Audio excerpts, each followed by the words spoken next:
listening to the Deep Purple Podcast, a fan podcast about one of the most legendary bands of all time, Deep Purple. We take a look at the music, history, and people behind the band Deep Purple and beyond.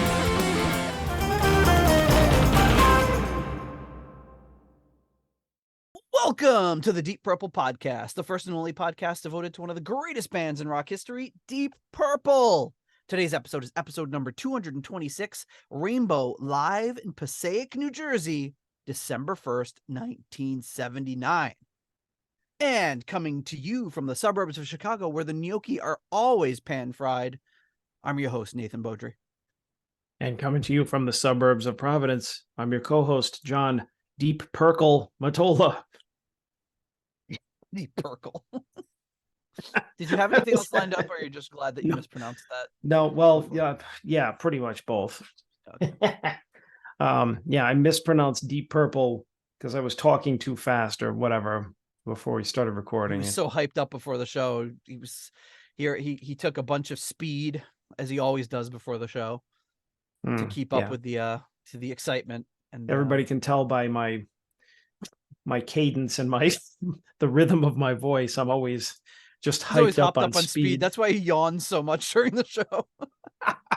You see me here like this. Yeah, imagine if he didn't. You know, you're up at like 4 a.m. for work, and then we do this late at night, and although we're kind of remarkably early today. This is a live stream episode because we are doing a live, not an album, but a live performance, as it were, performance video.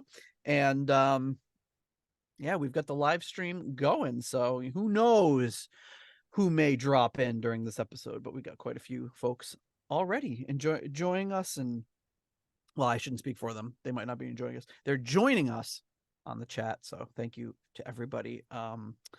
So the Deep Purple Podcast is 100% listener supported, and all of the folks on the live stream right now are supporters, or else they wouldn't be allowed. They'd be banned from the we'd kick them right out. We'd have them banned. I'd find out their IP address and ban it. But you get one of the perks, you get to join in on live episodes like this and listen along as we record.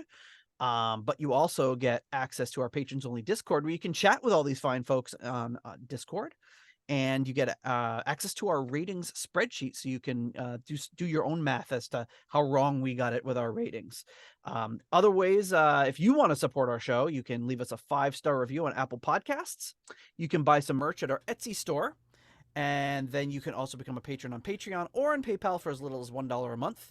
All that money goes into the show, helps us buy albums to review, helps us go squirrel some away for the new computer fund and all that fine stuff. You can also support us on Cash App at $DPPOD or on Ko-fi. Buy us a Ko-fi. I am drinking Ko-fi again, so buy me a Ko-fi.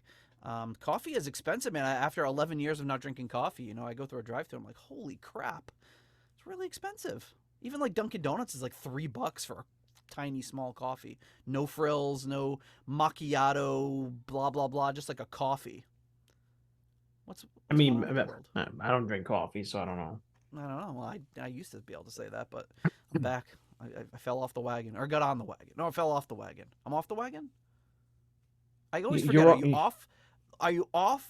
Off is good and on is bad, or no? You fell off the wagon. That means like if you're on the wagon, that means they say if you're like you're not drinking, and then it's just like, oh, he fell off the wagon. He went on a bender and showed his wiener to everybody in public while he was while he was drunk. Had that effect on me just yet. Well, I was talking about. I was talking about alcohol, but you could, I guess, if you were really like hyped up, and you're just like shaking it around. Coffee does not have that effect on me, thankfully. I guess it makes sense. Falling off a wagon sounds a lot worse than actually being on it. Sounds much more comfortable. And as the Rowback points out, so last summer when we met up with Pete and the Rowback, they brought home a chock full of nuts for me, and I brought it home, and my wife drank it because she drinks coffee, and I brewed it all up, and she drank it all, and not in one sitting. It was over the course of a while. But now I'm like, man, next time I get back home, I'm gonna have to get myself some chock full of nuts and get back into the game. I feel like the hazelnut, for some reason, the hazelnut chock full of nuts always was like my go-to. But although I never I probably haven't had chock full of nuts in 20 years. So the last time I did it was probably hazelnut, but I don't really drink that anymore, or have it anyway. But anyway, welcome to the Deep Purple Podcast, everybody. We appreciate you joining us. A little reminder, we are going to the Glenn Hughes show in September, September 19th in Worcester, Massachusetts at the Palladium. Links in the show notes to buy tickets if you want to meet up with us. We're going to have a meetup, information to follow. Yeah, excited. Although yesterday or the day before, Glenn Hughes just announced a show right down the street from me. So God damn it! But you won't see it with us, so yeah. So, and I'm actually going to be out of town that weekend, so I was like, I would see him twice, but unfortunately, not unfortunately, it's going to be fun. We're going to be out of town that weekend, so and we got this whole thing lined up. It was literally hours after I'd officially bought my plane tickets. I was like, oh, coming to St. Charles. I'm like, okay, that's quite a considerably closer for me. But anyway, that is what it is. We do have, of course, our normal, when we talked about our patrons, we have to thank our patrons, and we have them in 3 segments. The first segment is our executive level patrons coming in at the $25 Uncommon Man tier. We have Ovis Nakvi and Purple Maniac. At the 15 Squid tier, we have Alan. Getting support from the patron Arthur. So let me try that again. We have Alan. Oh, folks, this is just a comedy of errors. Okay, yeah, well, hopefully. And then at the 10-pound good doctor tier, we have Dr. Jill Brees and Dr. Mike Catan. Somebody get me some doctors. Really appreciate your support. At the Turn It Up to $11 tier, Clay Wambacher, Frank Thielgard Mortensen, Mickelstein, Will Porter, PhDPP. At the $10 Someone Came tier, Ryan M., Jeff Bryce, Victor Campos, and Better Call Saul Evans. And at the Hughesoween by 2023 tier, we have Fielding Fowler. Hughesoween by 2023.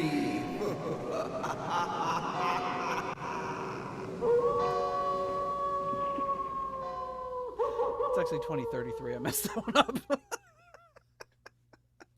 I'm also disappointed that you didn't add in a blue. Yeah, I was, I had a few minutes to spare. The kids were at the pool. And at the In Memoriam tier, we have Gerald, Jerry Kelly, and family.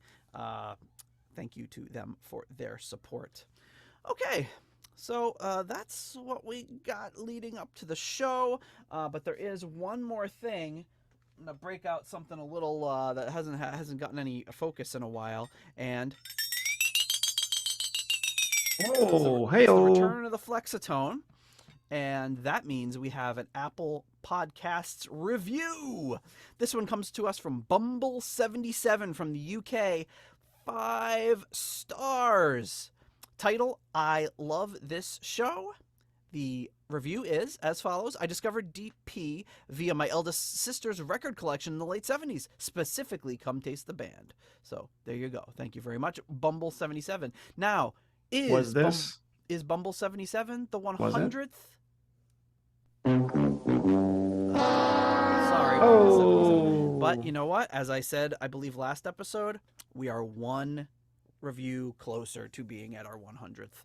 And our 100th 5-star review on Apple Podcasts will, of course, get something, which we haven't decided yet. So something to be negotiated later, maybe a piece of merch, maybe something, like we said, we could get a picture of me and John from the Glenn Hughes meetup and sign it for you. Or sign a copy of Come Taste the Band and send it to you. We'll have to negotiate that later. That's what Ryan, when we met up with Ryan M a while back at the Glenn Hughes show. Remember, he was like, "Will you sign Come Taste the Band?" I would mention that on a show that it would be like insane to actually sign a Deep Purple album. It seems wrong. Yeah, like just to defile it like that.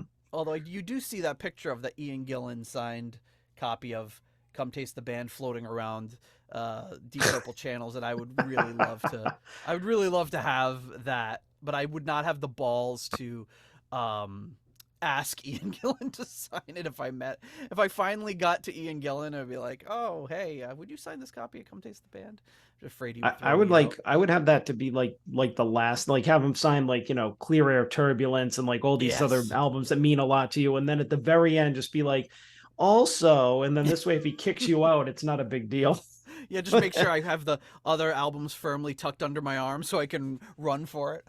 I mean, at this point, you might be able to get Roger to sign it. Yeah, that would be even, well, I guess it would be as weird.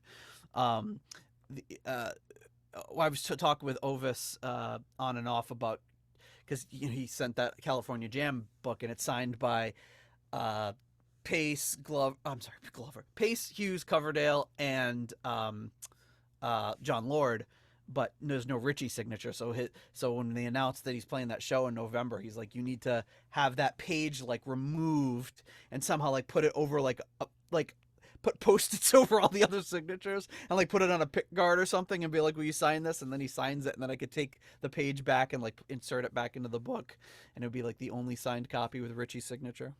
It would be like that, like when you were a kid and you were like having your parents sign a bad report card and you're like, can you sign this? And you have your hand just over the top and like move your hand, like just covering like the D or whatever. They're never going to pick up on this. My parents are idiots. Oh my goodness. Okay, so we have another segment, and that is, of course, as you probably expected from if you were in the chat earlier. That's right, it's time for Postcards from the Edge of Connecticut. This time, we've got a postcard right here, and this is the friendly Sternwort at the home of Pabst Brewing Company, Milwaukee, Wisconsin. So there it is. The friendly Sternwort. I'm sure that's some sort of Scandinavian word. I don't know. It says the Sternwort in Pabst's Milwaukee Brewery is an ideal spot for fully enjoying Pabst Blue Ribbon beer, a combination of English and continental architecture. The Sternwort, which means star host, star attraction is its spirit of Gemulikkeit, which is good wishes and good fellowship. And this one says, Nate, now here's a place you could have visited in Wisconsin 65 years ago. Peter. So Pete said this to me. He had this Wisconsin postcard lying around. So right. It says where the address is supposed to go, or where the stamp is supposed to go. And I think he put the stamp to the side. I think he did it on purpose because it says place 2-cent stamp here. So he must have put that the stamp to the side just to show that off. And then he also wrote in the chat earlier before we started that as far as that postcard box from last episode, he says he has 11 of them. So this one's gonna have to go. Let me get it so I can immediately put the postcard right into it. I've got them in like a chronological order now, although it probably needs a little help. So that I guess was what got cut off in that message that was poorly printed, was that he has 11. Yeah, that's what he says. I have 11 of them for postcards. So he's gonna slowly open. So as he like empties one, he's probably gonna have to send me the empty box, and then I can put it in there. So here it goes into the box. There we go. Oh boy. But that's not it. There's another one. This one comes to us from hell. Postcards from the edge of hell. Ooh. Look at that. See that? Yeah, look at that fiery hell background. Fiery, and it's this is the train station in Hell, Norway. So this one says, here's a postcard from hell for you. According to the legend of the blues, you have to make a pact with the devil, whom you met at the crossroads, to be able to play the blues at the highest standard. The Deep Purple family went to the crossroads of hell and back.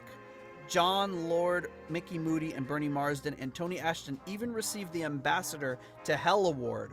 Rock on, gentlemen. Signed, Newt. So Newt, as you know, resides in Hell, Norway. It's a real place, and that's a really cool postcard. So yeah, so Peter Gardeau really set the standard. Everyone's picking up on the postcards now, and as I said, I'm going to put this one in the box. There we go, right into the box. And I've got quite a collection here. I might need Peter to send me that 11 boxes pretty soon. So there you go. What's up? Yep. You're right. Yeah, just a little itch. Oh, I thought you were going like this, like. No, Nate. No. I just had a little itching his neck, and I thought he was like, cut. What? Your nipple's showing. I don't know. We have to start over. First, you're flashing people your wiener, then your nipples showing. This is just an embarrassment. Yeah, wiener. People are going to be checking out the YouTube for sure now. Yes, Roback picked up on the Caldor shirt. It's a rainbow episode, so I've got the most beautiful rainbow of all on right now, and behind me the rainbow shirt. All right. Oh, Raph says he sent a postcard from Italy, but he wonders why it never arrived. You know, my dad got a piece of mail a few years back, and he was wondering, like, what is this? He couldn't figure it out, and it was postmarked from like 2001, and he got it like in like, I don't know, 2017 or 18 or something. It just showed up one day. Very, very unusual. So maybe that's what's going to happen. Sorry, I never got your Italy postcard. You know, those postcards too, I think they're so small. If you get them in the mailbox the right way, I think they just hit like a seam in the mailbox and just stick there until one day somebody like pops it off and you get it. So, yeah, hopefully we'll get that Italy postcard soon. Okay. Well, thank you, everybody in the chat. And here we are. We're almost at the point now to get into it. But this is, have you ever, I guess I should just ask you, have you ever seen this, John? This Rainbow Passaic show? I have not. Have you ever been to Passaic, New Jersey? I have not, to my knowledge. I've been to New Jersey. I don't know if I've been to. Yeah, then you've been to Passaic. Passaic. To write home about. I've been in a Paseo. What's a Paseo? That was my car. Oh. That was the car after the Beretta, the Paseo. Oh, which they don't. I don't know if I was around for that one. Well, maybe. Well, I was around. No, maybe not. Well, let me see. No, I don't. No, you weren't. It was a green Toyota Paseo, which is a very. I just don't think they. Yeah, they don't make it anymore. But it was another tiny car. Yeah, you managed to somehow get all the all the lesser known models and makes, like the Beretta. That's how I afford things on my lavish lifestyle. That's how I live it. I drive tiny unknown cars. There was a girl when me and Jeff went to CCRI. There was a girl that drove a Beretta, and she was kind of cute. So we would like, when we pulled in the parking lot, she'd pull in, and it was always like it was you pulling in. It was the same white Beretta, and she'd pull in, and I remember the first time we saw her, I was like, "Oh my God, is that John?" And then she got out, and Jeff was like, "Whoa!" And so we were always, so whenever we saw the Beretta, I forgot we had like a nickname for her, but I can't remember what it was. Oh, I think I remember you telling me this story too. Yeah, probably. But she always wore really, really tight pants. Like me. Just like John. Yeah, it must be something about the Beretta, you know. You gotta but yeah, I gotta ask Jeff if he remembers it. You know what, I'm gonna text him at one of the breaks and see if he can remember what we called her. Okay, so yeah, so they played this show, and interestingly, there's a bootleg the night before this. It was called like Roger's Smashing Birthday Party or something, because his birthday is November 30th. And they played in somewhere in New York. I can't remember. And then there's the bootleg from here. And this one is a video. So, which is kind of interesting. So it's, you know, we've tried to kind of narrow down specific lineups. We've done a Dio live video. Now we've got a Graham Bonnet era live video. And this one should be pretty interesting. There's been recently a colorized version of this floating around on YouTube. I've got the black and white one because I don't know. I don't trust the colorization. Sometimes they kind of like, you know, it's all AI colorized and kind of bounces back and forth. It's very impressive for what I've seen, but I figured just go with the original audio. So This was, let me see, I got some information here. This was, where is it? This was at the Capitol Theater in Passaic, New Jersey, and Scorpions opened for them. So there you go. Don't have the Scorpions part of the evening, but I know we got some Scorpions fans out there. So enjoy that. And I don't know, should we just do the next round of patrons and then go right into it? Let's do it, Nady. Let's do it. It's gonna be a shorter episode, John. I said it. Good, because I need to. I haven't eaten dinner. Okay. So hurry up. Come on, let's go. I had some delicious. We pan fried some gnocchi, got some eggplant from the garden, made a nice tomato sauce with melted mozzarella, broiled it under the broiler. Oh man, it was good. Boy, that's gonna pale in comparison to my dinner. Eating Cheerios standing over the sink. No, I'm just kidding, but it's not gonna be as good as that. Okay, so what do we got here? Yes. All right. So, thanks to our core level patrons coming in at the $7.77 Keep It Warm Rat tier, we have Michael Vader. At the $6.99 new nice price tier, we have Spike the Rock Cat and Sugar Tea. At the $6.66 tier, we have Steve Coldwell and Arthur Smith. From the patron I can't freaking win today. Anton Glaving and Charles Meadows. At the $6.65 almost evil tier, we have Kenny Wymore and Michael Bagford. At the $5.99 the nice price tier, Robert Smith, Peter from Illinois, and Carl Helberg. And at the 60 kroner tier, we have 60 kroner Scandinavian Knights tier, we have Zwapper the Electric Alchemist and Newt Morton Johansson. Coming to us straight from hell, Norway. We appreciate that. At the $5.55 What's Going On Here tier, we have Richard Fusey. At the $5 Money Lender tier, John Convery, German Heindel, Adrian Hernandez, Jesper Ellman, Alexei the Perfect Stranger Slepikoff, James North, Mark Hodgetts, Kev Roberts, Percival Frequency, Scott Zerns, Cynthia Doobie, Raf Calf, and Coyote Bongwater. So thank you to all of you for your generous support of the Deep Purple podcast. We really appreciate it. All right. And with that, I think it's time we get on with the show. What do you say? Hey-o. Hey-o. Let's do it. All right. So here we are. Rainbow live, the Capitol Theater in Passaic, New Jersey, 1979, December 1st. Here we go.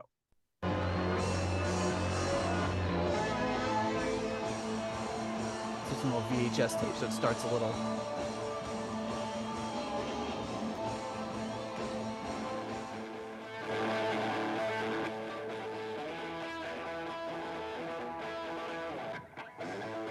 Uh-oh, what happened?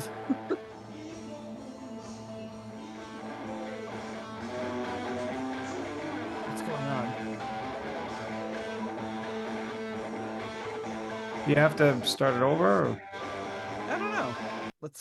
Let's try, because something's messed up.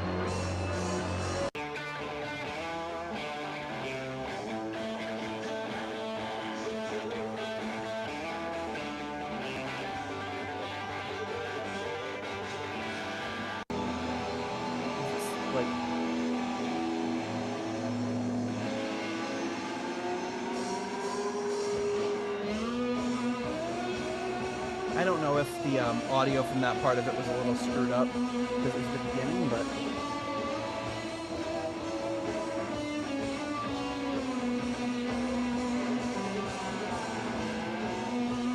so it's opening with Eyes of the World. Okay, there we go. Graham Bonnet wearing a big white blazer, really focused on cozy.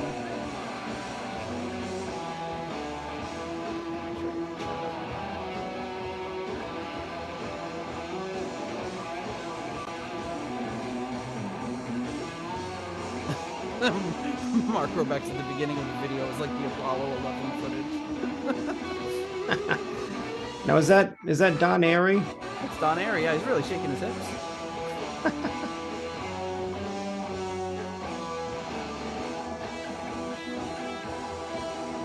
Yeah, so Gardeau asks a good question. Who's the lineup that we're watching? Yeah, so this is the Graham Bonnet era lineup. So you got Graham on vocals, Cozy on drums, Don Airey, and Roger Glover.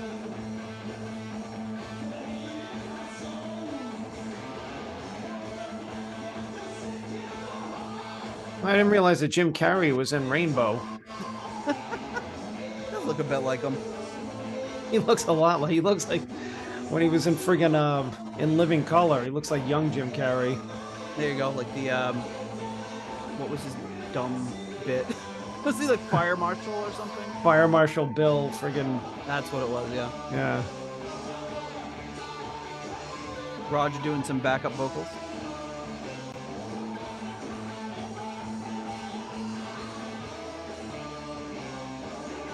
I don't know if the audio bootleg of this is better quality, but this sounds pretty poor so far. But Steve is saying in the chat that It quality improves. of the sound improves a bit like that.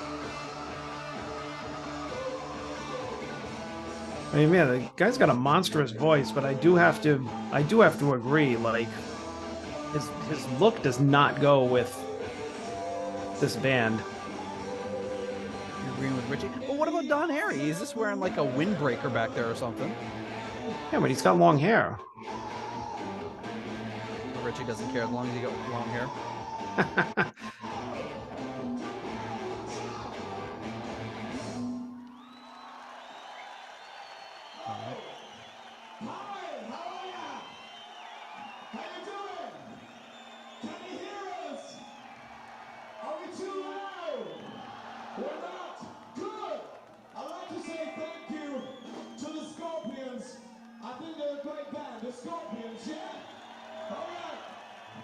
Yeah, Scorpions are all right.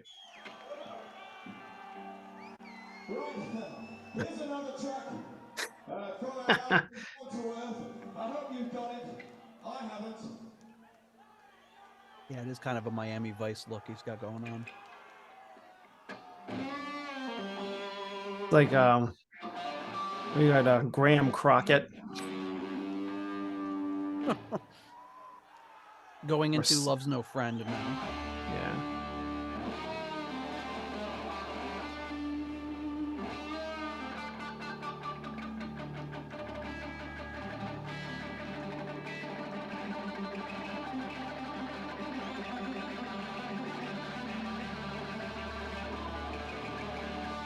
Possible Richie. Guitar, Ricky.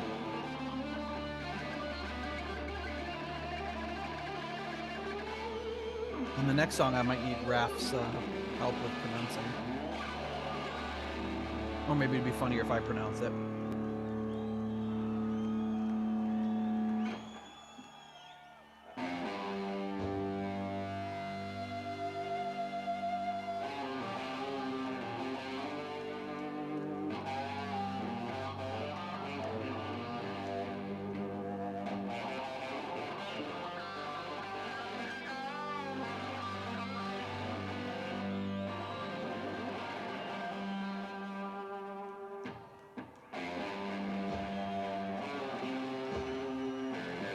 He's got the same shtick for this that he does for Mistreated. This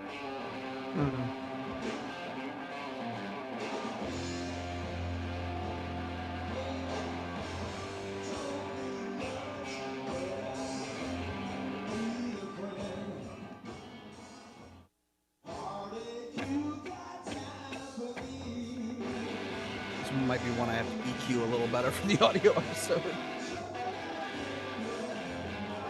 Very guitar heavy.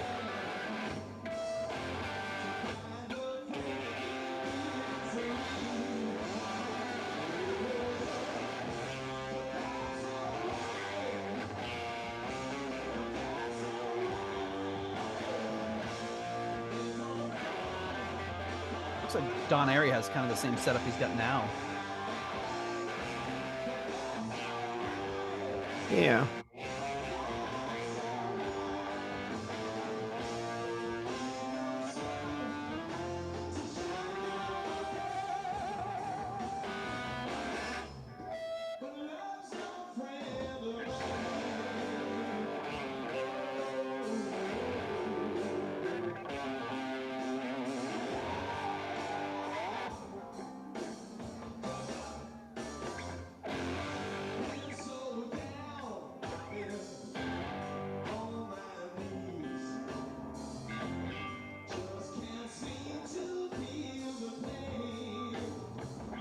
really good live singer. It's just the EQ of it is, or the balance of it's quite off on this bootleg. Yeah.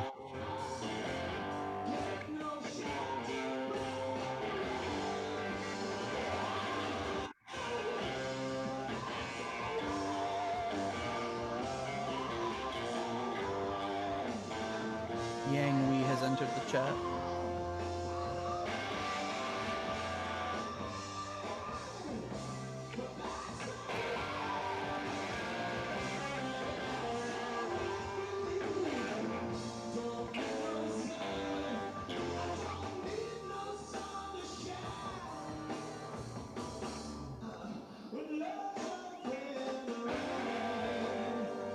But as far as I know, this is the only existing. Oh, there goes Don.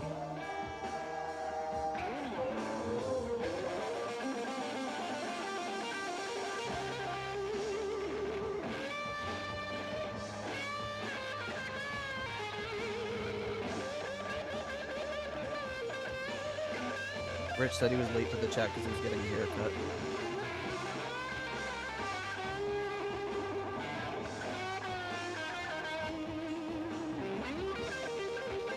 He had to sneak out the window.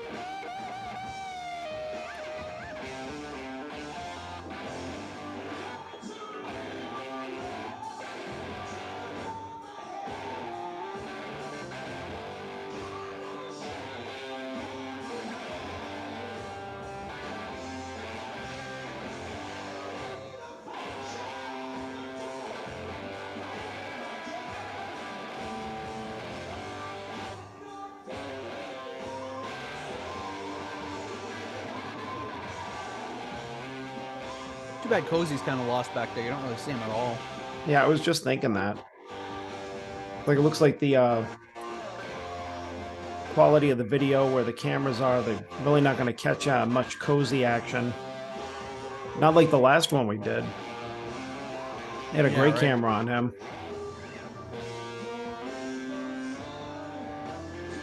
I wonder what the only thing I couldn't really find from this, and maybe I just did some digging, was why this was recorded, why it was videotaped.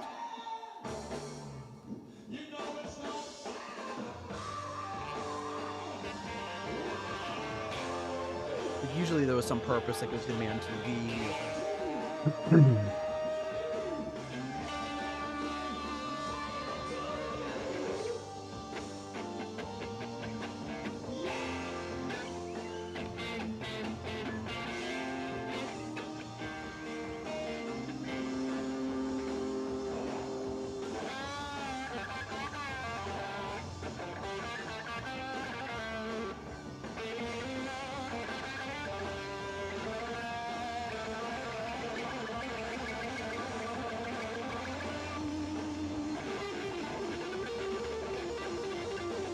And see, really had Ritchie hasn't really perfected his wig yet. I was just thinking, yeah, looks like he just got it. It's like the baseball hat that hasn't been broken in yet. A little stiff. The bangs are a little stiff. Although, I mean, he may have been like strategic with it, like, you know, his hair was straight before, and then miraculously it just got curly in the 80s. So, you know. Well, I think what he needs to do is put like a softball in it at night and like wrap some rubber bands around it, put it under his bed.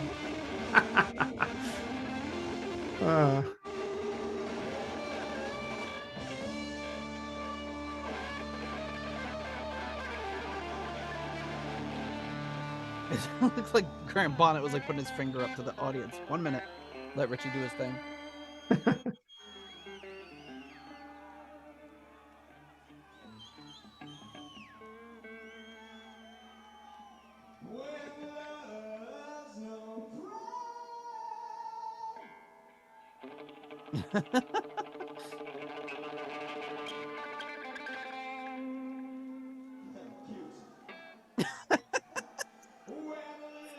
He said cute.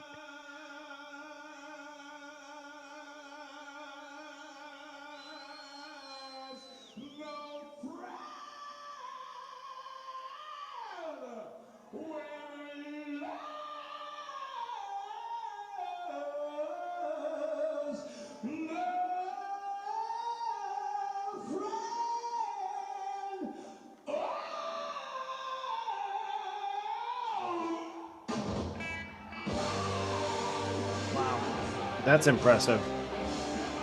What a voice. It's like he hits those high notes too, but he somehow makes them super like gravelly.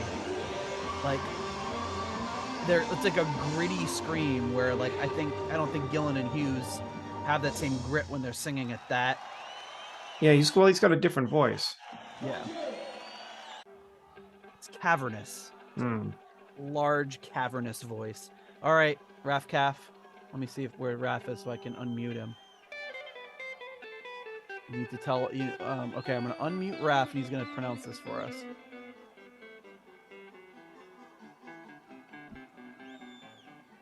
Hello. How do you pronounce this one? Vielleicht das nächste Mal. Oh, very nice. Thank you.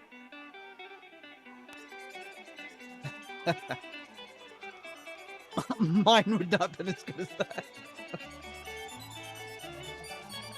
Not mine either.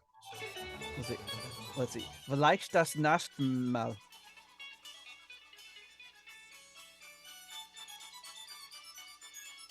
Oh, it sounds like a circus.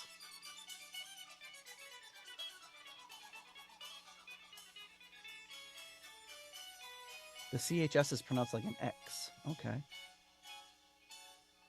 Box. Vielleicht das nächste Mal.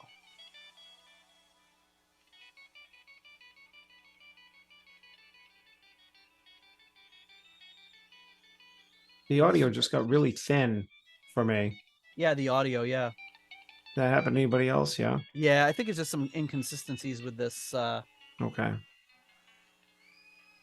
See if I can find if anyone's got a good lead on an audio feed of this. Oh yeah, it's like really tinny. The whole thing is now.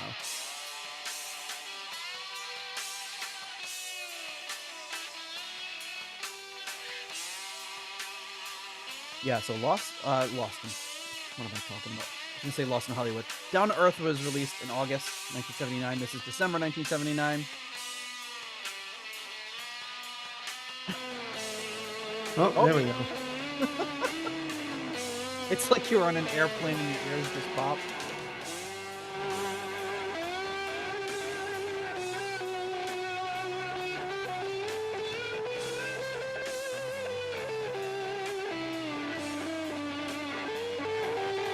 And I believe Graham just did an interview where he said he was not fired.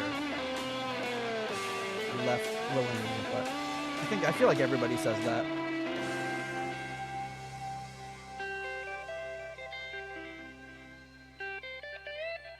It was 1980, so it wasn't very long after, but I don't know exactly when.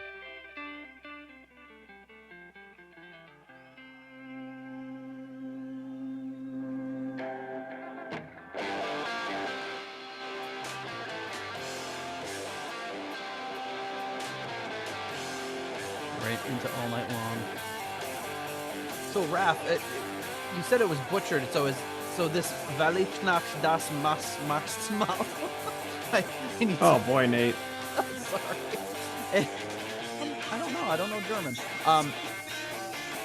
They translate it as maybe next time. Is there a different translation for it?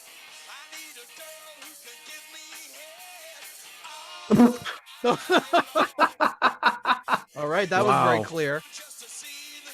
Wow. He does a lot of pointing and laughing at the audience. So yeah, I was gonna say that the audio is not good, which is not, but then he very clearly said what he said, so.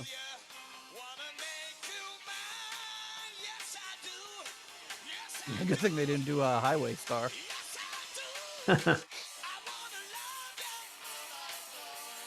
Ooh. We can hear is Roger and who else is singing? It's two guys singing. It must be it's Don Airey. Wow. Roger and Don singing back up.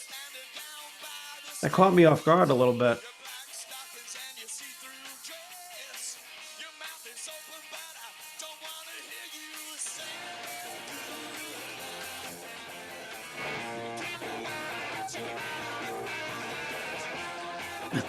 Yeah, it's pretty bad, the quality. I've like zipped around and listened to different parts, and I guess they sounded better than this.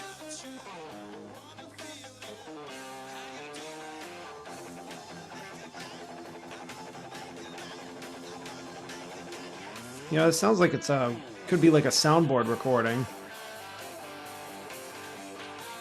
Because I know that those typically have a lot of inconsistencies in them.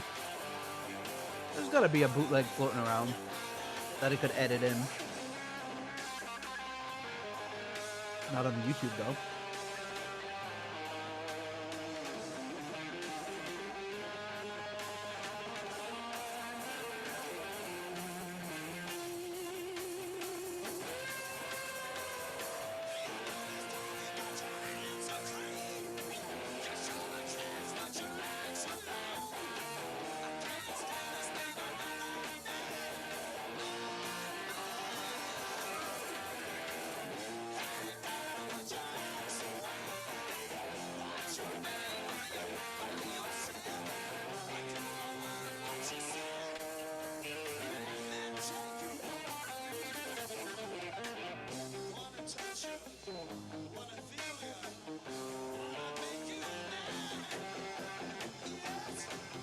All right, I'll have to give everyone the mission of finding an audio version of this while while we record.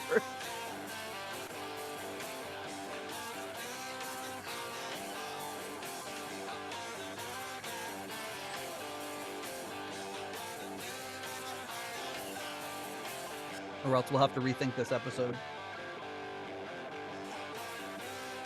If the drums just cut out altogether. I don't know if Cozy dropped a stick.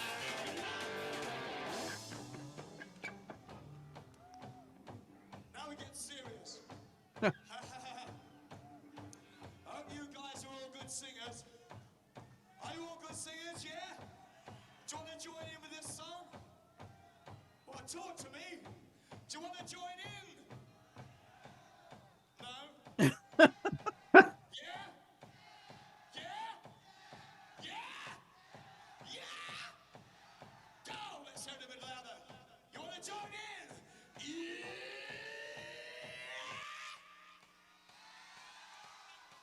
All right, in a minute. Just remember where you are. This is a show. This is very serious. Remember, we're British. And you know how the British are.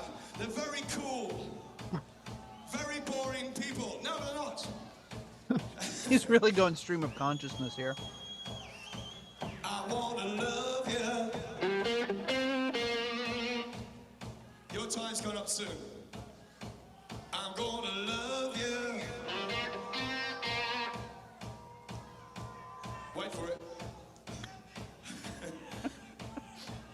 Raph said my New Jerseyan is not that good. I can't forget you. With that hat, never. I'm gonna love you. I'm gonna love you, baby. Yes, I am. Wherever you are, I'm gonna love you, baby.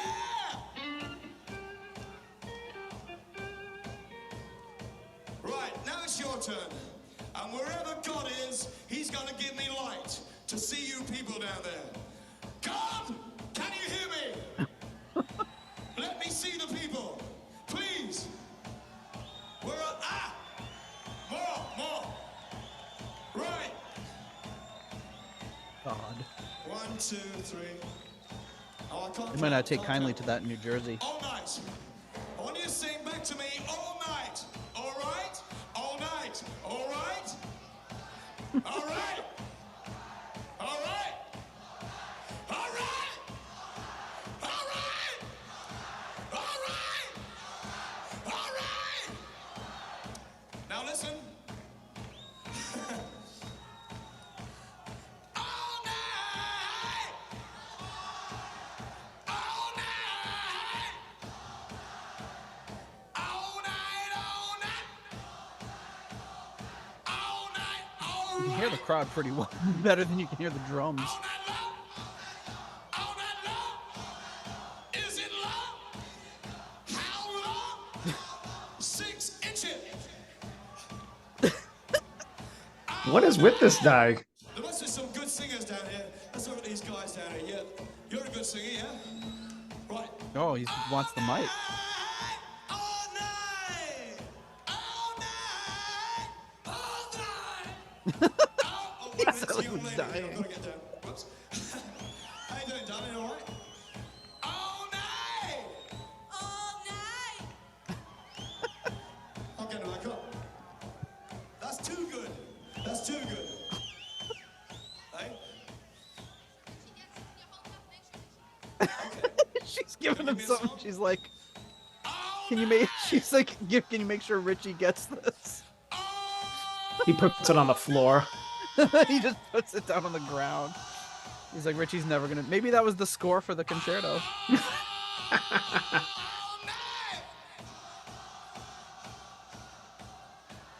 All night long! All night long! What you doing? And you do! Hey, you! And you do it! I like this. This part is like, okay, Graham, this should have been better thought out by this point in the This is gonna tour. take all the breath out of me.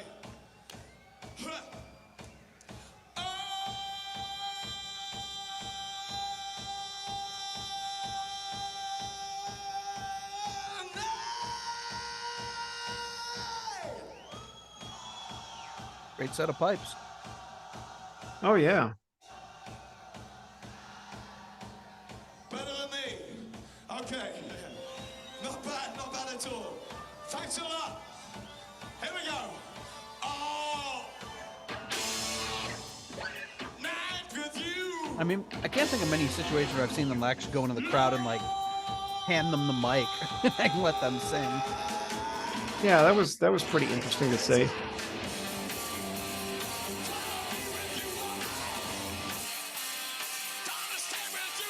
Yeah, got Kenny again. Oh, now it's back. He's just degrading a degrading audio tape.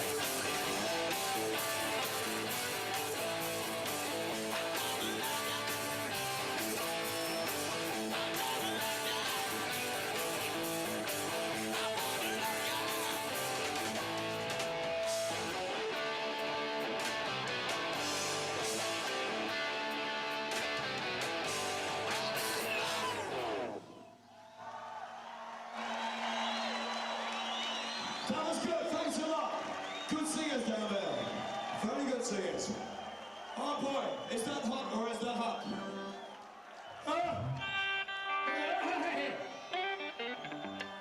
Now this is where I get embarrassed every night by this young man on my right, Mr. Don Airey, our keyboard player.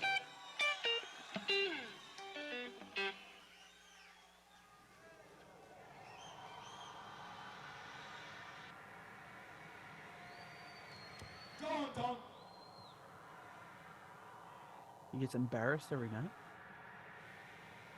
I don't know what he's talking about.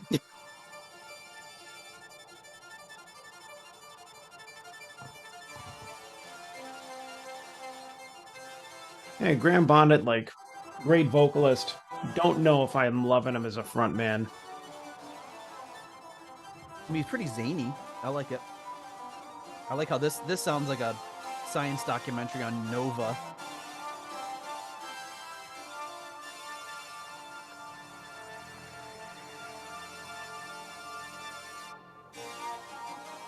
No, I guess he's not wearing a windbreak. He's wearing like a silk shirt.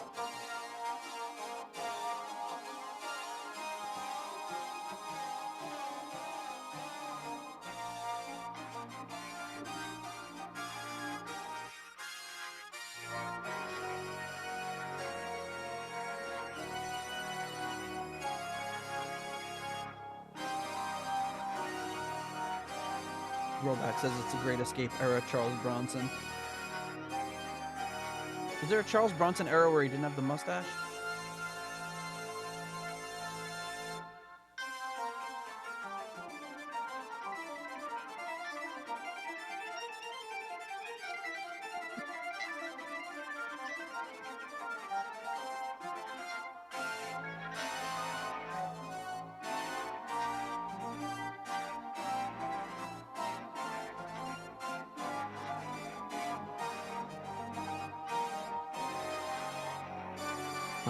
Phantom of the Opera, Airey. It does, yeah.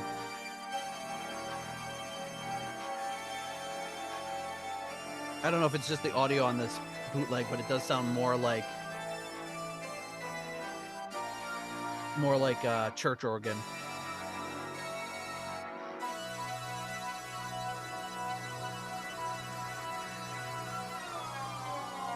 A little keys there.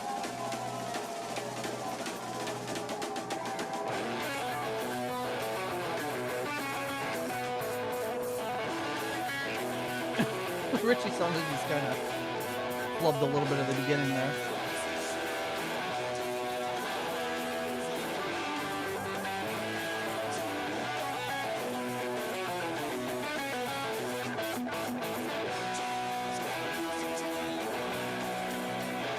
Yeah, this is hard to. That's a make damn out. shame. You can't hear a friggin' thing he's singing. Yeah, it's like Ritchie's the mix on his guitar is just crazy.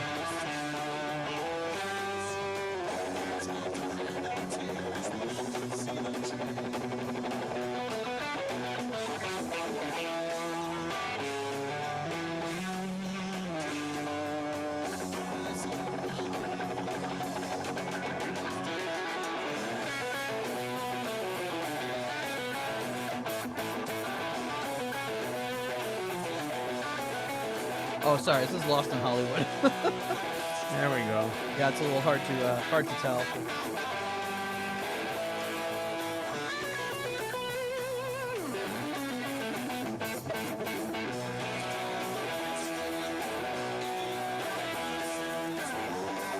Lost in the mix, yeah.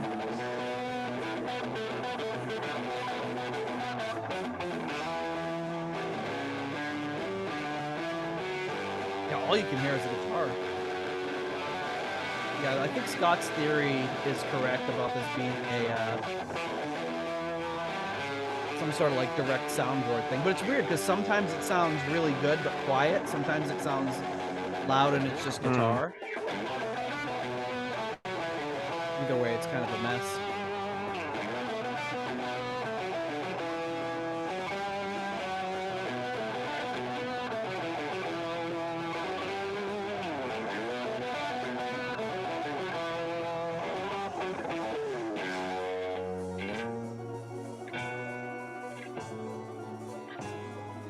That's weird though, because when he goes to the clean sound, it's like it.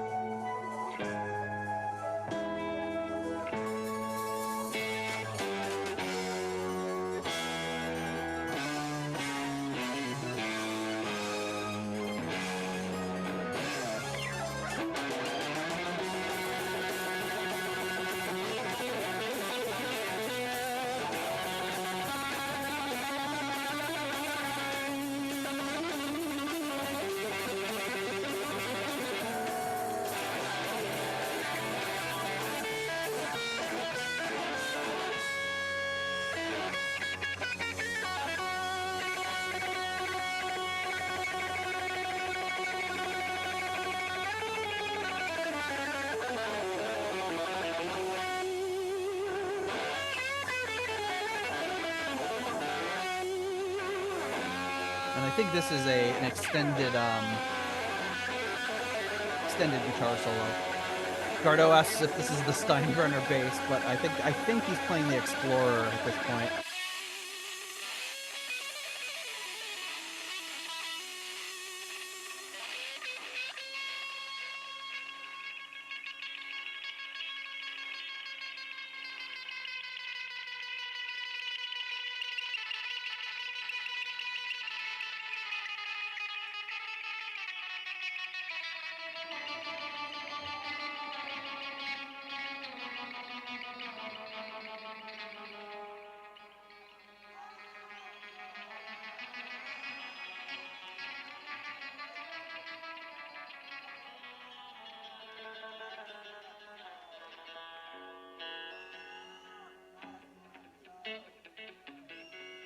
This is going to be interesting to see what Ritchie does here, because this is really, really extended from what I remember from the track list.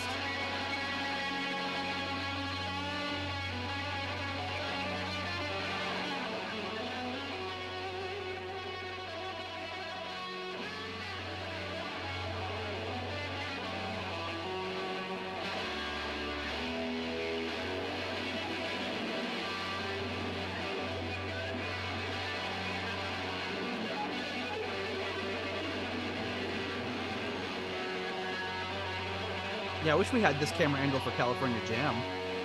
Yeah, right. You could have the Remember sound from that- California Jam and the camera from this. And that wonderful like behind the guitar neck view that we had, so we could just see Yeah, fucking you can- nothing. You could see his hand from the back. You can tell exactly how firmly he was gripping the neck of the guitar.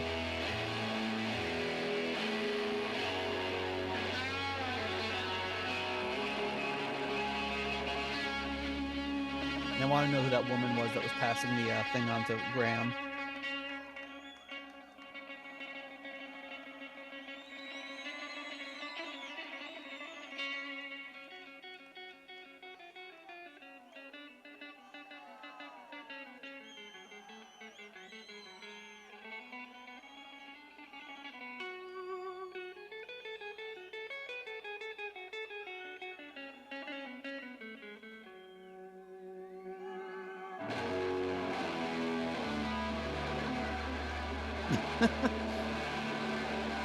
Whoa.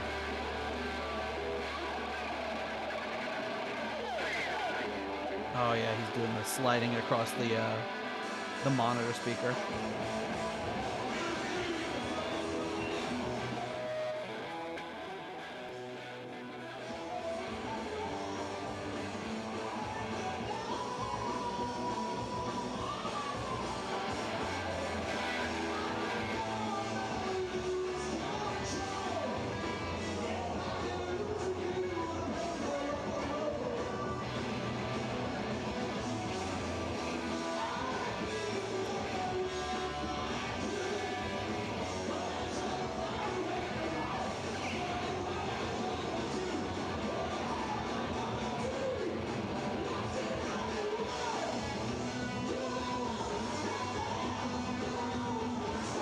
I don't know. I'm not seeing it with the like between what.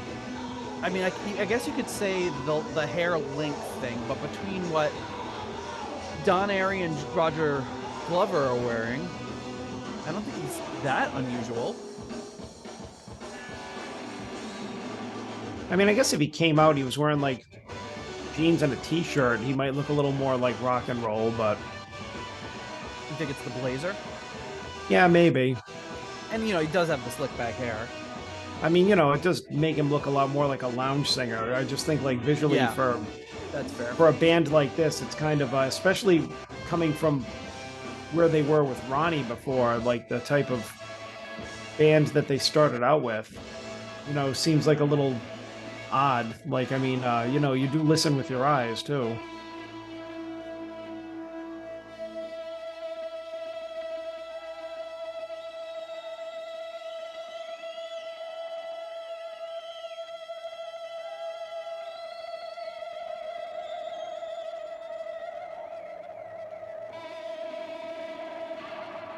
I love when Richie is like panting like that. He's like, he looks like there is no Dana, only Zool. You know, he's like really, really.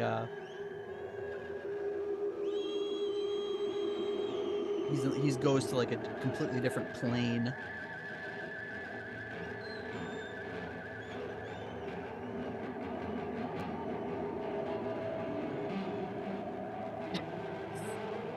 There's a Spandau Ballet reference from the chat. I don't think I know enough about them to.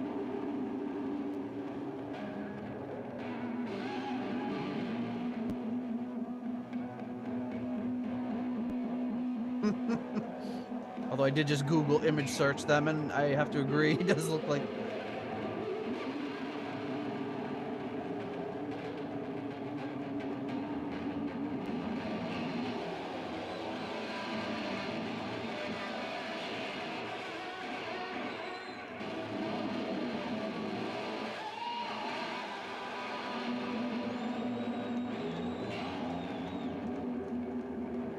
A lot of soloing in this show.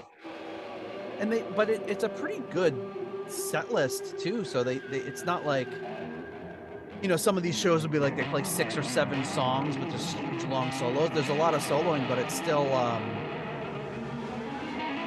well, I guess 1, 2.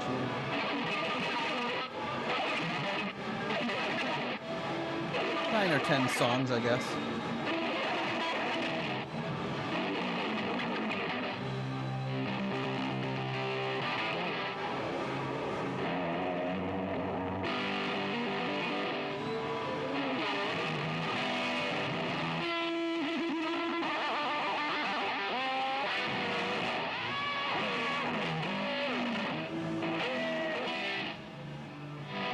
I wonder if he's using that like foot pedal that we saw him use before. It looked like an organ, like a church organ foot pedal.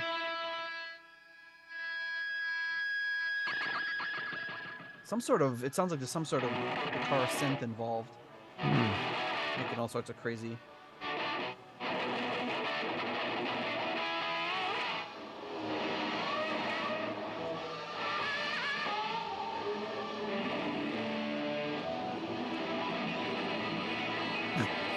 I love when he does, when he just puts his hand over the other side of the guitar like that, 'cause it's like you're not really doing anything.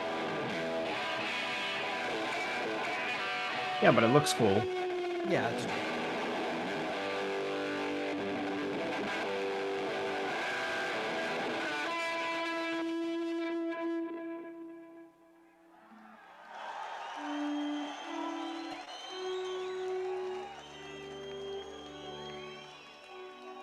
yeah, he must.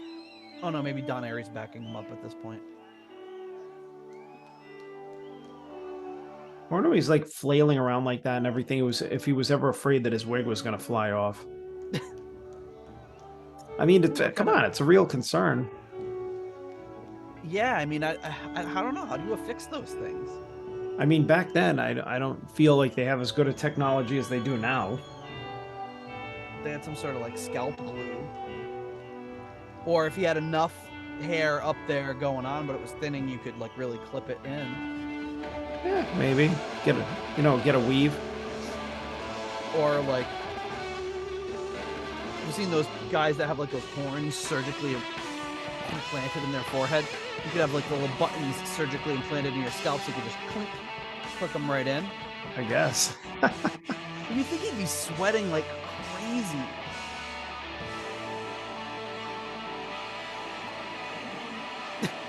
Dymo labels. Those Dymo labels do stick on.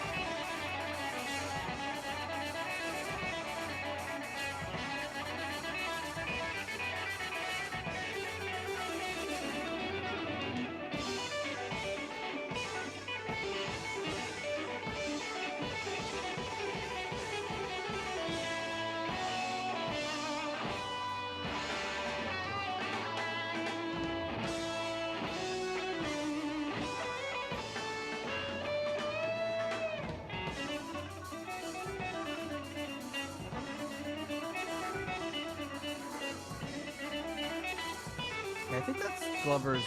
No, maybe that's not the Explorer bass. I don't know what that is. Unusual looking one. Now that I get a good look. Oh yeah, now that I'm looking at it, it does look kind of different.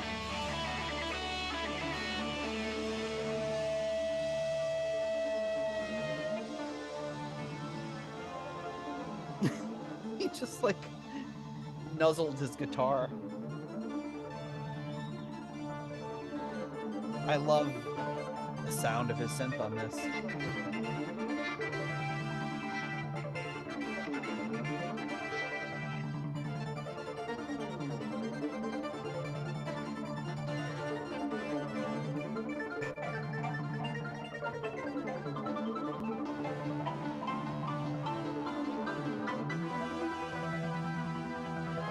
The show I grew up watching, Mysterious Cities of Gold. Remember? Did you ever watch that?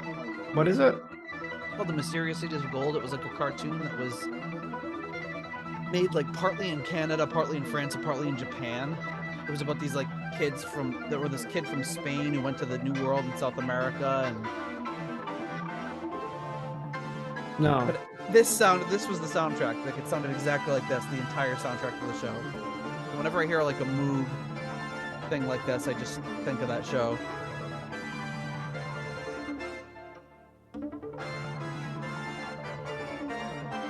Great show.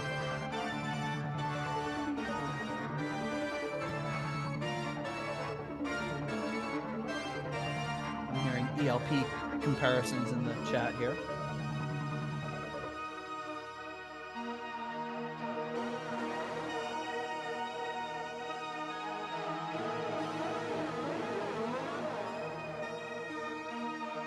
And it really sounds like the way they're going with their live show here so far is like they're almost like you always hear Blackmore wanted to get more commercial, but it sounds like with the shows he was getting more prog rock. Yeah. Because this is not like, if you don't know Rainbow, you just be like, by this point you'd be like, the hell is all this? Yeah, like if you're like, oh, I heard that Since You've Been Gone song on the radio, I really want to go check them out. You're like, what the hell? Yeah.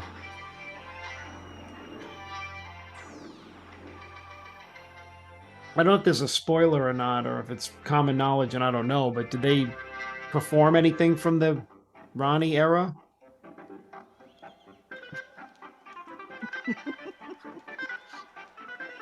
Very John Lord of him.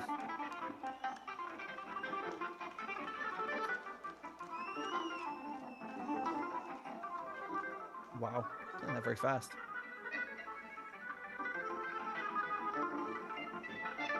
Reminds me of playing like Burger Time when it starts to get really intense and the music speeds up.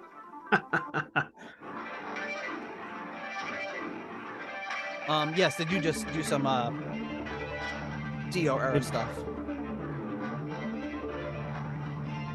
Be interested to hear that. But not before they do another singer.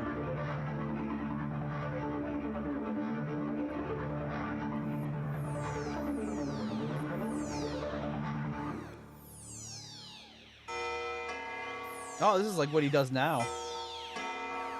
Oh, he must have had this in his arsenal for years. 43 years later, he's still doing like the church bell thing. Bong!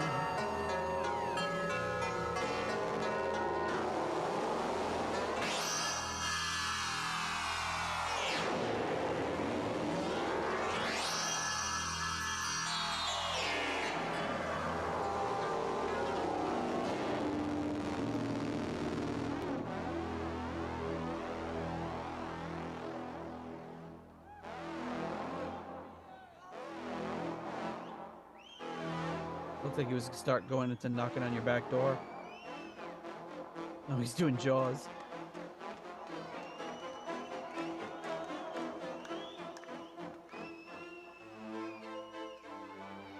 Oh wow, throwing in some Led Zeppelin.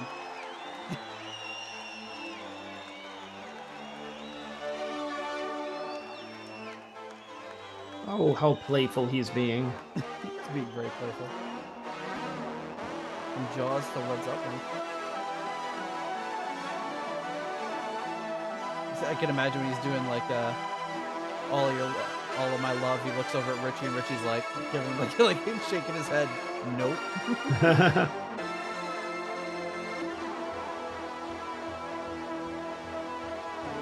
Like James Brown, he's gonna like he's gonna dock him $50 pay for doing that. Yes, it's a good call. This is like the Bob and Doug McKenzie synth.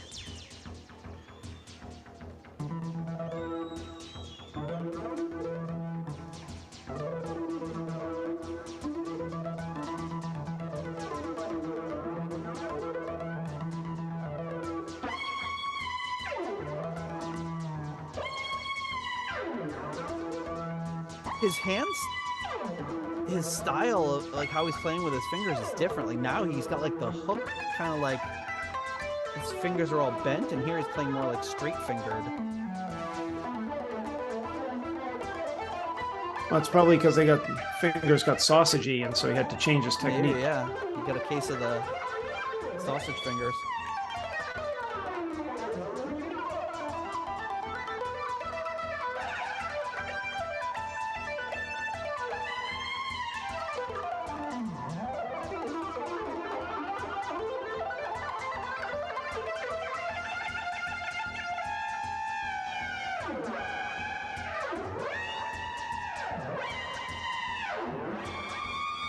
And he's going off.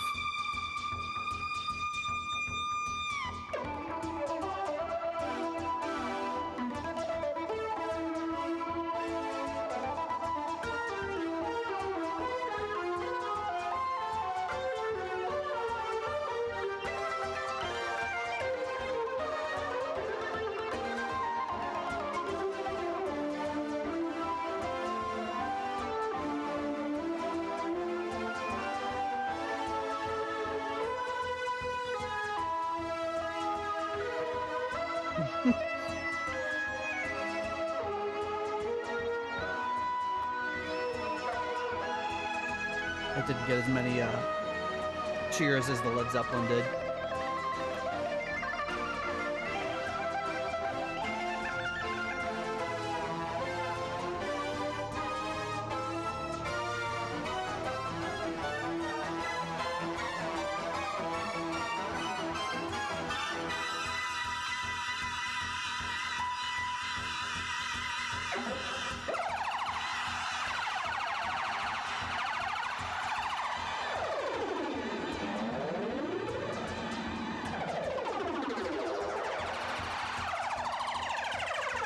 Okay, Jeff got back to me. He remembers that that girl's name first and last. Oh my god. And I was like, oh my god, as soon as he said it. That's not what we used to call her, though. That's amazing that he remembers her actual name. He said we called her hot.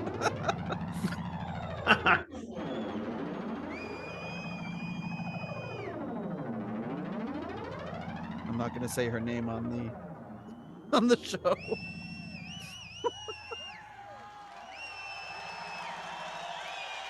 Although I highly doubt it would get back to her. So That'd be great if she's a patron.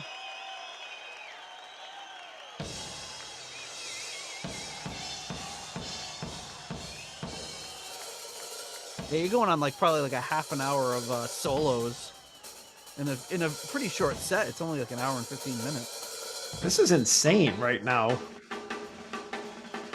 What, that they just do this much? That they do this much soloing, yeah. Yeah.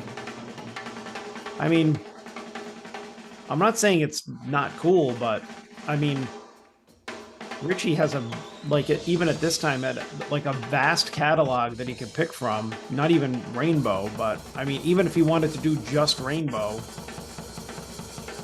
he didn't even need to have him do all this. But they still managed to fit in 9 songs in an hour and 15 minutes, even with all this soloing.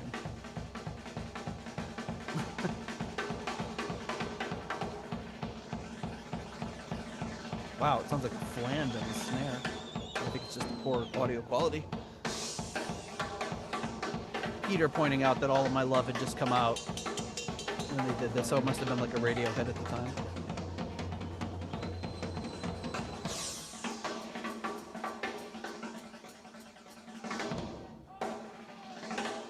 Something had to be screwy about this camera, because it's you can see the drums, but you still can't see Cozy.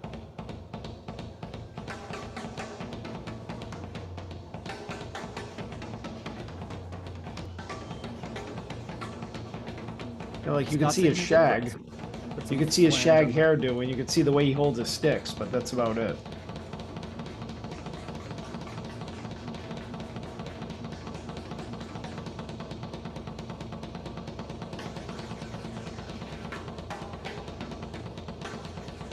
Maybe Cozy was sick and they got a fill in and they didn't want to give it away.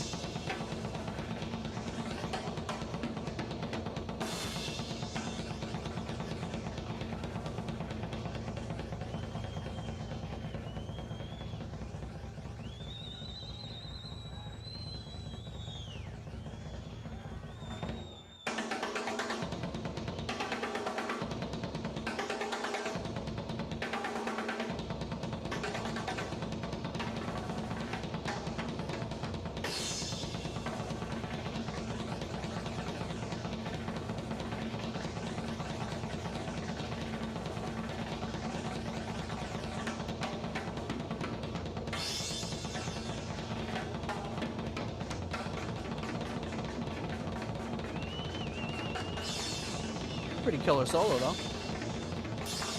Cozy, goddammit. Of course it is.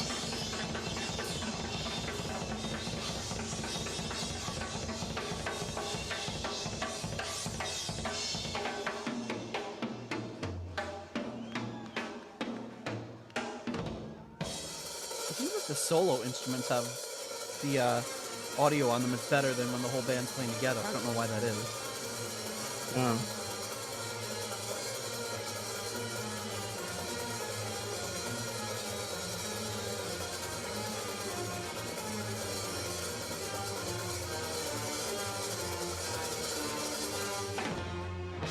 Lynn is a Rob.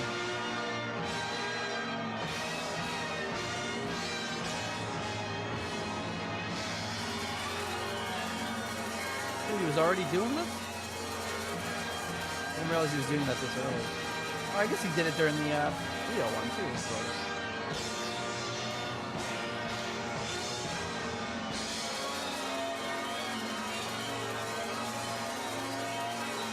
Tracking. The VHS tracking is off.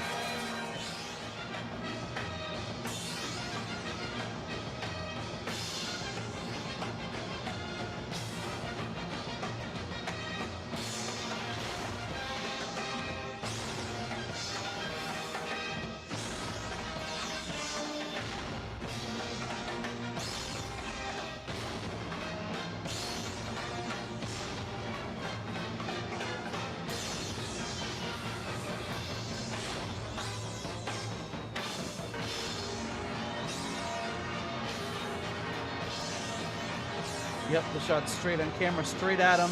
All I see is his forehead.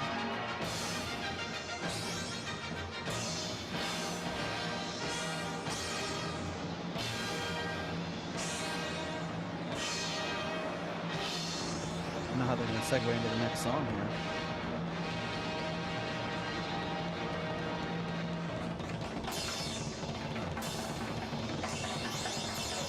Oh, pyrotechnics. Camera wasn't ready for that.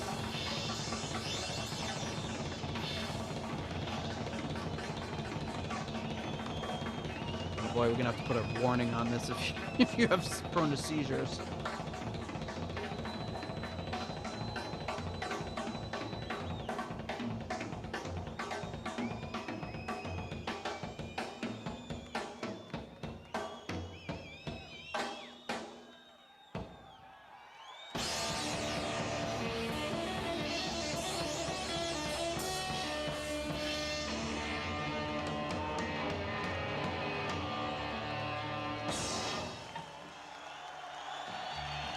Closing power.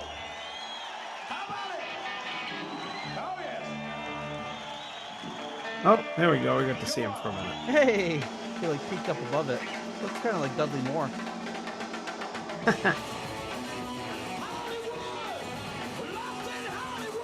Jesus. They're like, remember how we were doing that song 30 minutes ago?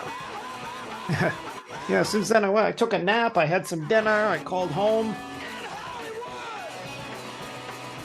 You know how that's out there. In Hollywood.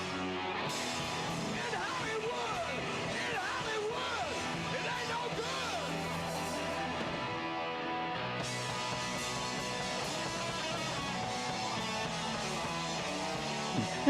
He's chewing gum. Yeah. Thank you. Wait, were they doing a fake goodbye? Who knows? It looks like they're coming out for an encore now.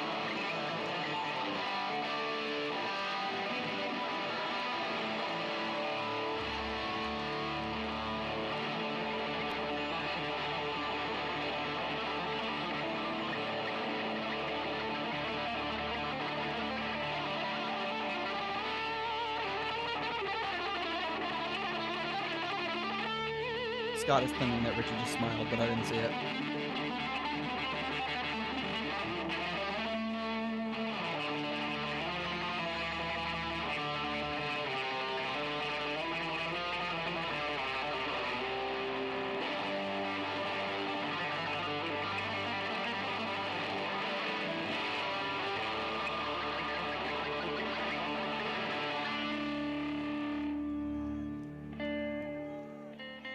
Jeff says he's going to try to think if he can remember the nickname we had for her. He's going to slip on his airwalks and warm up his Camaro. Forgot he had a Camaro back then. Oh, there he goes.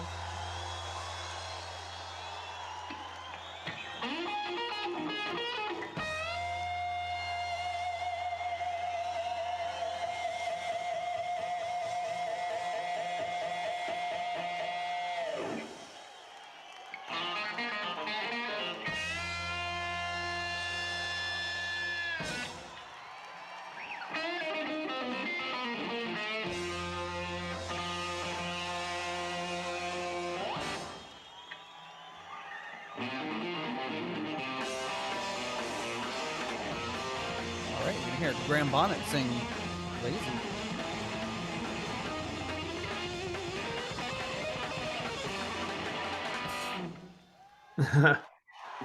I love that. Or maybe we won't. Nah.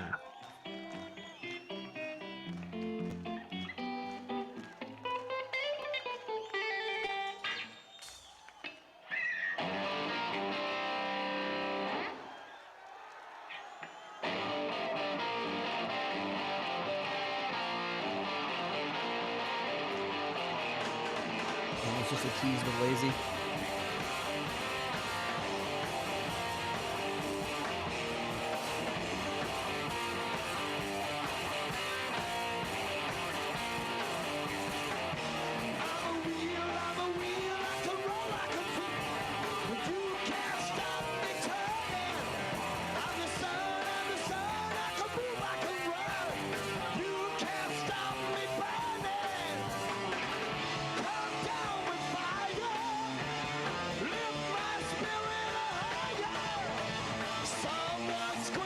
He's holding the microphone above his head like a...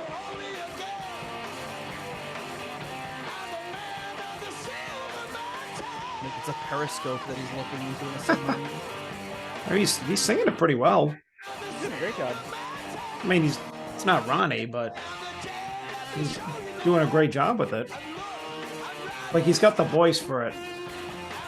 Because you need a powerful voice to sing Ronnie songs, and he does have a powerful voice. Yeah, very powerful voice.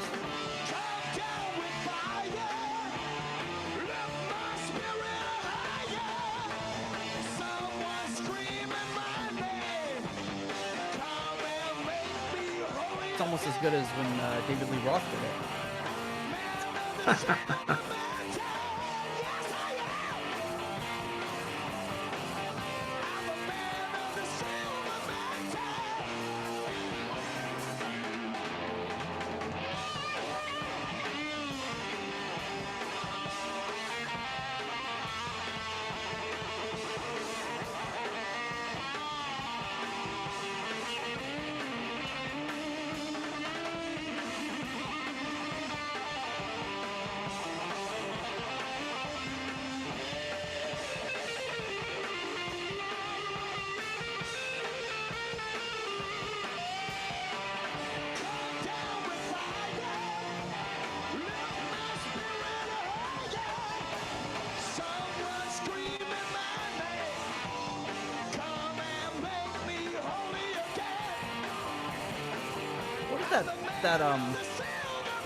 That song he sang like in the 60s that they were referencing. It's like, he had a crazy powerful voice in that song. It's like an acoustic song. Oh no, he does have the Explorer. No, he didn't have that earlier though. He must have switched instruments. He had some other weird looking thing.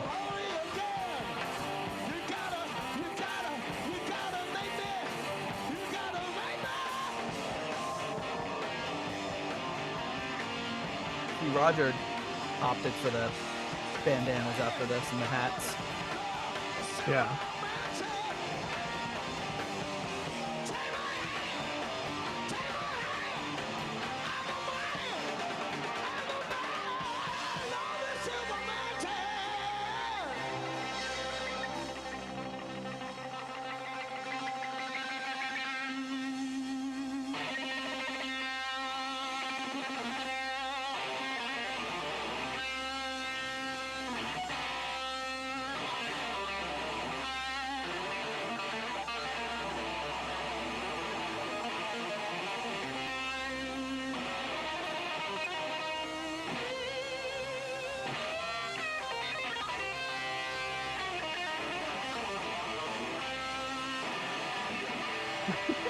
Just give it a little.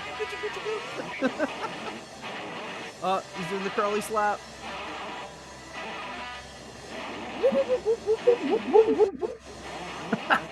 Wow. Hi, order. Hey, Richie.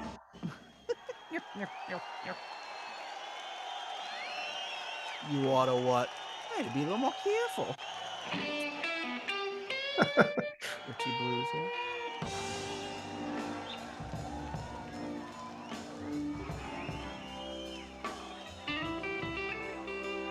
Do they have the Rainbow Rising logo Oh, behind them? That's interesting. Did they? Yeah, if you look, but there are too many wide shots of the stage, but you see the fist Yeah. with the rainbow going through, which I mean, I get why you would use that because it's awesome, but trying to promote the new album, you figured that they would have the, maybe the down to earth look. I mean, which is just a rainbow, but still, yeah.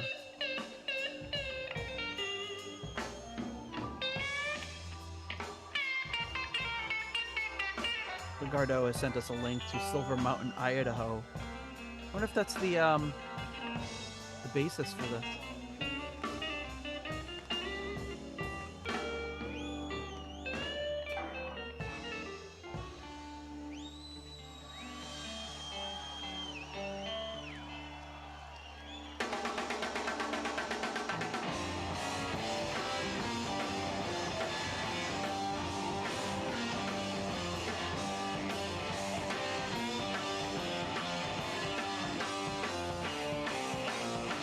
At the end of a dream, if you know what I mean, when the mist just starts to clear. It was ending with a trio of Ronnie era songs. Feel the sound of writing on the wall and crying.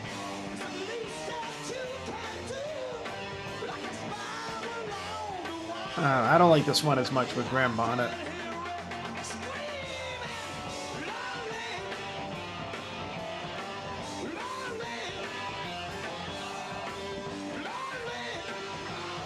Ronnie's one of those vocalists. It's really hard to jump in on his songs and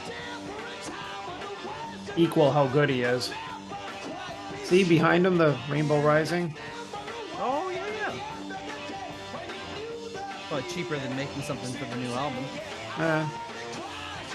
Hey, we still got that other thing in storage? Yeah, exactly. It's already paid off, so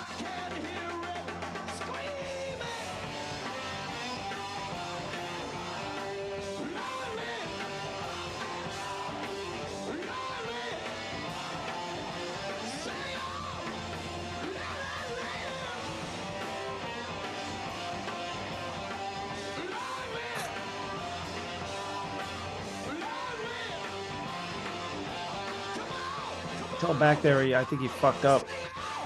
Did he? Yeah, did you see him pause? No.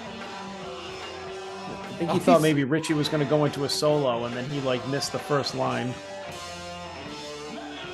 He said "long live" and then he pointed it at the audience, but I think it was more pointing towards his monitor. So I was like, little feedback. Long live. Okay.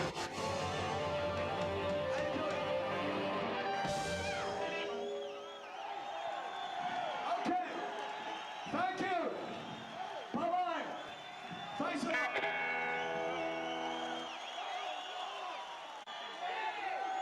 All right. So this must be the. Is this a second encore? Because there's a little brief cut in the video.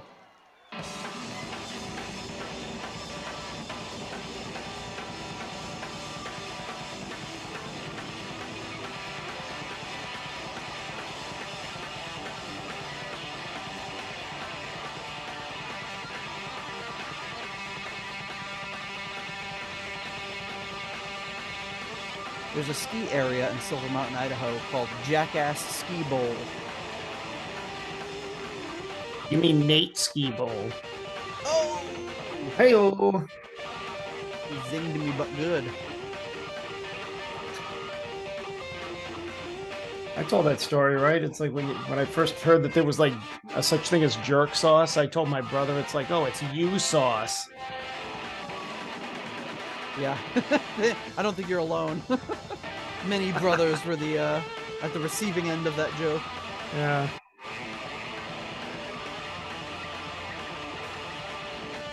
When I was a kid, by the way, not recently. Yeah, you learned about it 3 weeks ago. Oh, there's a sauce called jerk sauce. You call it. It would have been better if he was in Rome at the time. You called him up with the time difference. Woke him up in the middle of the night. Hey! It's you sauce. It's got you sauce on it.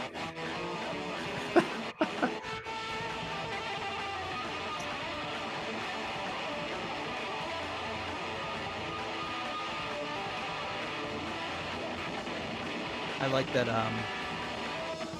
in Jamaican, if you say bacon in Jamaican, it's the same as with a Jamaican accent. It's the same as saying beer can with an English accent. Beer can. I did not know that. Beer can. Anytime we have bacon, I'm always like beer can. Jen loves it.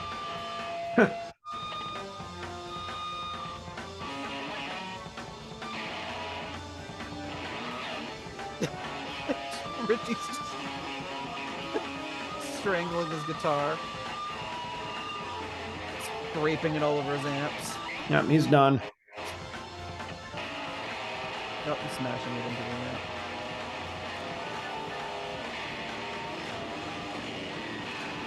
Oh, threw it on the floor.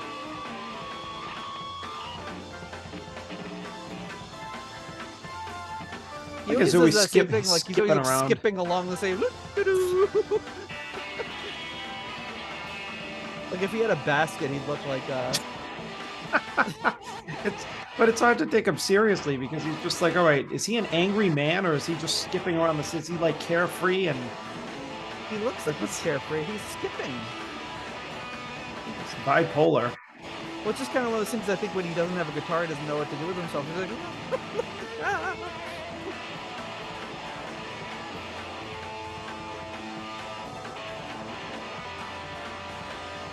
careful, careful. Oh, Rubbing his on his ass. oh, wiping his ass with it. Yeah.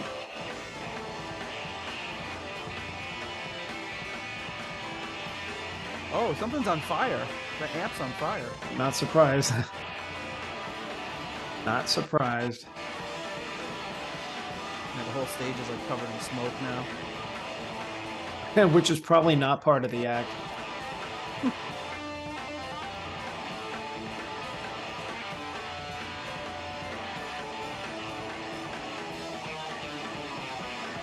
So somewhere under here, they're playing Kill the King, but you can't really tell with all this guitar theatrics going on.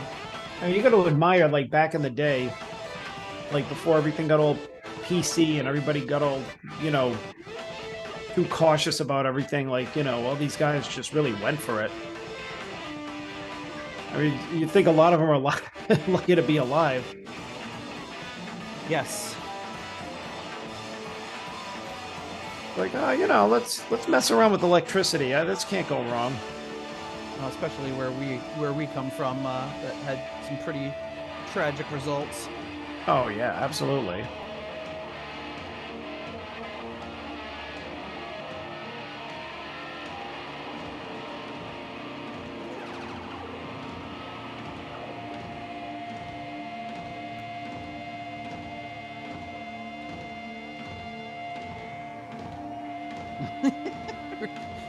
Oh man. Richie's like, Kick get his- out of here. He kicked that cab right into the audience.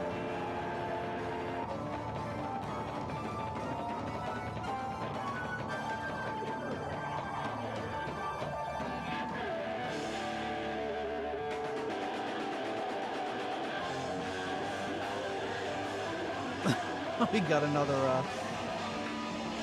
How guitar. do you even come back to that? Jesus.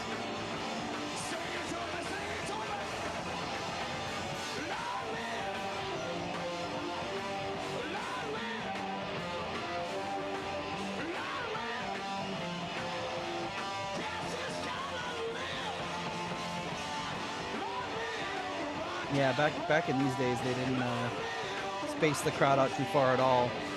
Now it's like there's a huge moat practically between the audience and the stage.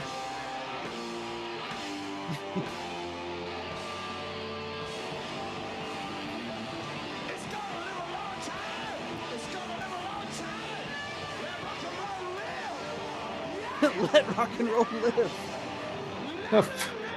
For the love of God, won't you let rock and roll live? Don't you bastards stop trying to kill it.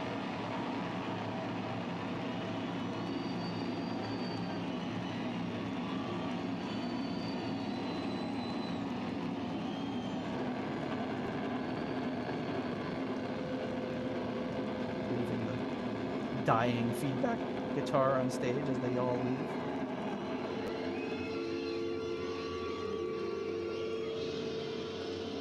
focus up on the Rising logo there. Oh, geez, that was abrupt.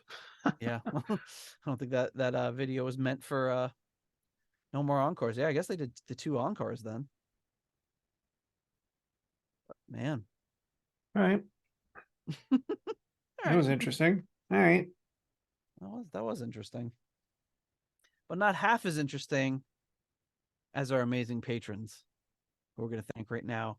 Our final group of patrons coming in at the foundation level, one of my 3 favorite levels of patrons. We have at the £3 aromatic feed tier, Simon Ford. At the $3.33 halfway to evil tier, Stephen Sharp and Duncan Leask. At the $3 Nobody's Perfect tier, we have Peter Gardeau on the chat with us right now. Ian DeRosier, Mark Roback. Right now. We have Stuart McCord. We have Ivan Fjeldbu.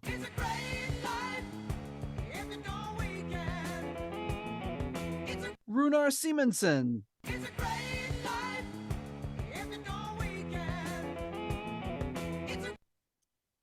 JJ Stenard, Ruinous Inadequacies, John Miselli.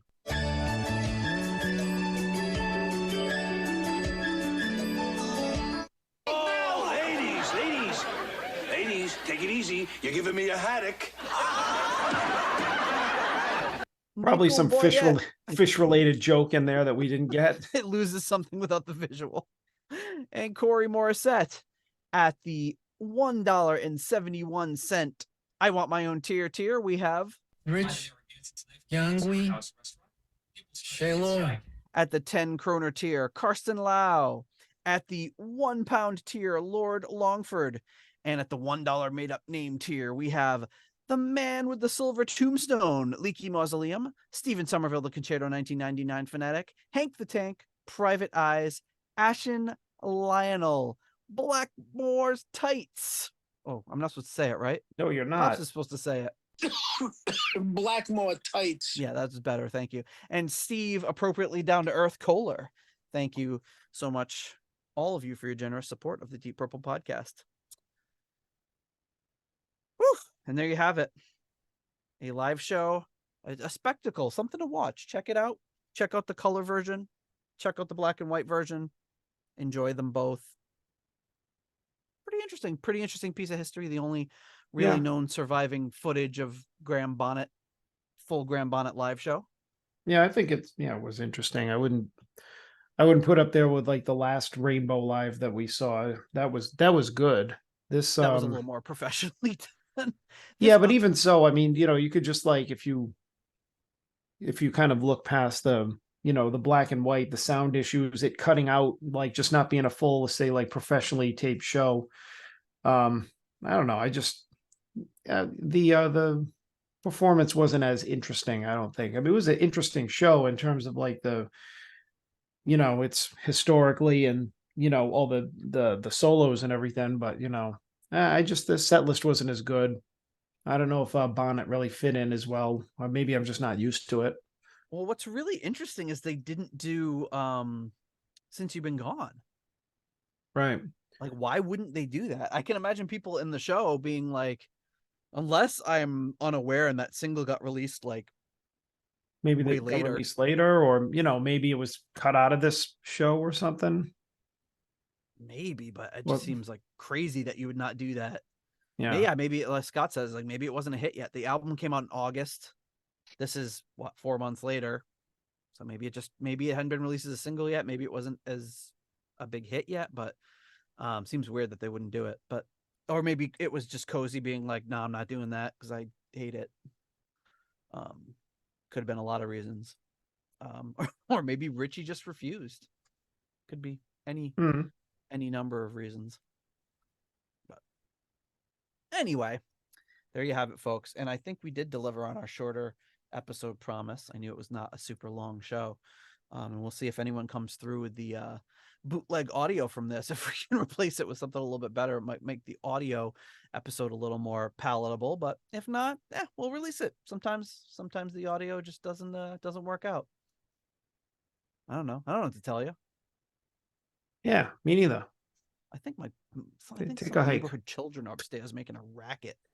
Just some You're random yelling. neighborhood children. They don't know how to speak with an inside voice or just like everyone speaks as if you're 300 feet away, just yelling all the time.